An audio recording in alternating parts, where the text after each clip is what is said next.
Hello hello, কে? শাশুড়ি মা? আরে তোমার মেয়ে ওখানে গিয়েছে নাকি? হ্যাঁ, এরম ভাবে চলে গিয়েছে। কত কষ্ট করে এই কাজ করে এত ইঞ্জিনিয়ার হলাম, তেমন তোমার মেয়ে চলে গেল। আচ্ছা, ঠিক আছে ঠিক আছে, আসবে না তবে তাহলে? ঠিক আছে। হ্যাঁ বলো। এত দোষ ওস্তাগারের হতে যা, এত বউ গুনে চলে যাচ্ছে। হ্যাঁ আমারও বউ চলে গেল ওস্তাদ হতে। ছুটি দেবে না আর কি করবে? ওই ওস্তাদ।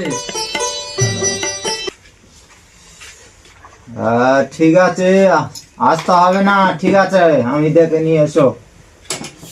দেখ তো বোনা, সব সময় কানে ফোন কানে ফোন কানে ফোন দিয়ে কি কাজ কামার আর্জেন্ট মাল তোদেরকে বলে গেলাম, এমন আর্জেন্ট মাল, তোরা আর্জেন্ট মাল ডেকে দিয়ে আর কানে ফোন ধরে তোরা খালি কথা বলছি। কাম করার ইচ্ছা আছে তোদের?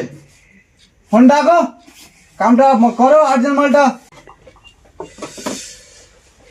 ও ওস্তাগার, বলো। আমি কি জন্য ফোন করছি এটা জানো? কেন বলো? তুমি তো ছুটি দেবে না, সব সময় কাজ। বউ তো চলে গিয়ে। তোমার বউ চলে গিয়েছে? হ্যাঁ চলে গিয়েছে। সে কি? হ্যাঁ সত্যিকারে। না না না না, এরা কিন্তু সংসার করার মতন মেয়ে নয়। তোমার কোত্থেকে এসব ধরে এনেছিলে? তুমি তো ভালো পরিবারের মেয়ে নয়। আমি ছুটি দিন, তুমি তো ইনকাম করছো এখানে, তাহলে তোমার তো টাকার দরকার। টাকা হলে তবে তো আজকাল দেখোনি, টাকা হলে বউ থাকে, কিন্তু আমি তো দেখতে পাচ্ছি টাকার দরকার নেই, এ তো বউ অন্য দরকারে ঘুরছে। তুমি টাকা মানে আমরা কাজ করছি, ব্যাগ ওভারলোড হয়ে গিয়েছে, তুমি তো মধ্যে ছুটি দিওনি। অবশ্যই অবশ্যই দেবো, অবশ্যই দেবো। তোমরা তো জানো এখন আর্জেন্ট মাল চলছে, সিজন চলছে, সিজন সময় কি ছুটি দেওয়া যায়? এসব মেয়েদের বুঝতে হয়। আচ্ছা সে যাই করে ছেড়ে দাও, এখন কি করে যাবে? তোমার কি বিয়ে দেওয়ার ব্যবস্থা করবো আমি? সে তো অবশ্যই করতে হবে। দাও, আমার ভাবতে দাও, আমি একটা মেয়ে দেখেছি, ভাবতে দাও।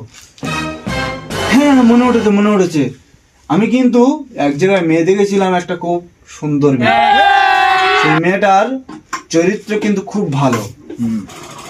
ওই মেয়েটা যখন 8-এ পড়ে তখন 4টে ছেলের সঙ্গে প্রেম করে। চারটে ছেলে! কি বলো? তারপরে যখন মাধ্যমিক পাস করে তখন ওটা প্লাস করে দিয়েছে। সেই মেয়েটা আমার সঙ্গে কাল দেখা হয়েছিল, বলছে দাদা আমি তো এইরকম